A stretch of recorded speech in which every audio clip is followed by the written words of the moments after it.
Hey everyone, this is the LEGO Technic RC Tracked Racer, an official set for 2017 and an homage to the legendary Tyco fast tracks that dominated the toy RC market, or radio-controlled or remote-controlled vehicle market, starting back in 1990. This uses two full belts of LEGO's largest track pieces molded in black with a drive sprocket at the front or rear. And I say front or rear because this has one drive motor at the front on one side and another drive motor at the back on the other side. This motor drives this track directly. This motor drives this track directly. The entire body is just for show. It's just decoration and doesn't provide any structural support to any of the moving or important parts.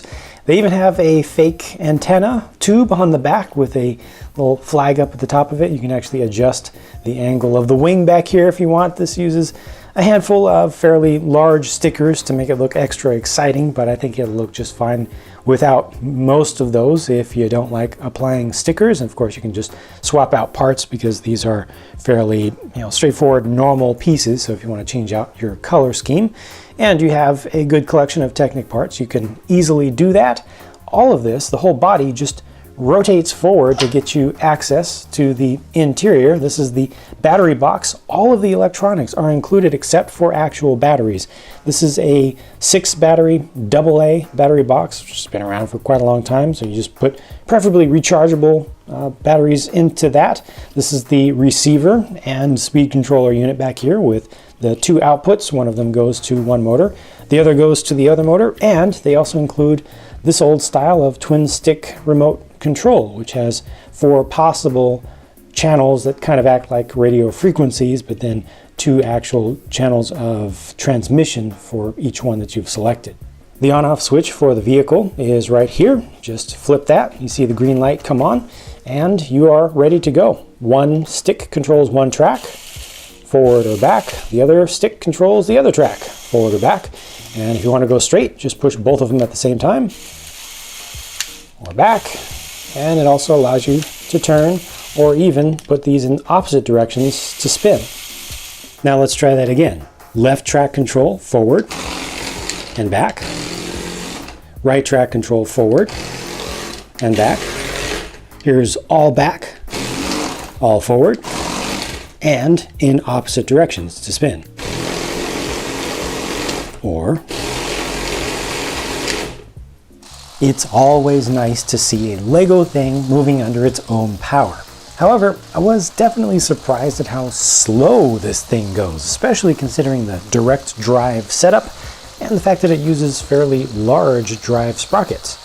On the good side, it does move very, very smoothly, and it's fairly quiet for what it is. The whole thing is built with kind of a minimum number of parts with a strong focus on function over form.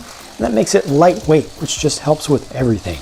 Controlling the vehicle takes a little getting used to because basically what you're doing is holding both sticks forward most of the time, and then when you want to turn or just adjust your direction a little bit, you basically let off one of the sticks for a very, very brief amount of time just to allow that track to lose power for a fraction of a second to reorient the whole vehicle.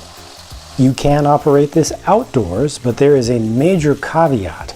It is controlled by infrared signals from your controller. It's not radio controlled. And there is a major, major source of infrared radiation outside called the sun. If it's overcast out, like it was on this day, that helps you a lot because it diffuses all that background energy and allows you to still get a decent signal. However, your range may be quite limited depending upon your angle to the sun, even if it is overcast. And I was finding that my actual range was between 6 and 10 feet at the most. If it's sunny out, you may not be able to control this at all, so look for a large area of shade.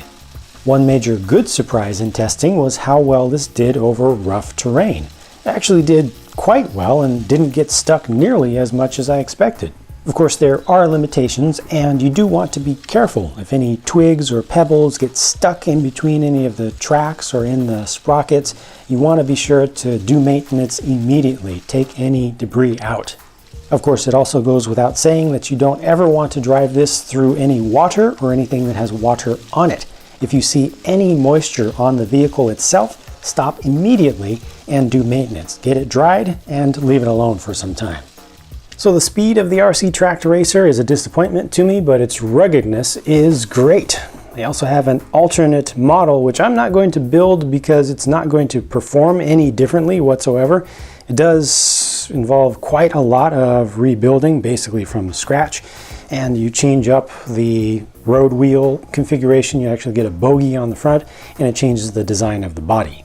Overall, I'm very happy to be able to see another good-looking, decent-sized, remote-controlled vehicle from the LEGO Technic line.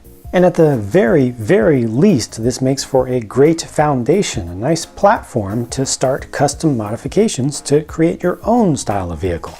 The price feels a little bit steep, but the kit does include a full set of power functions and remote-controlled electronics, including 2 M motors, and all that stuff is infinitely reusable.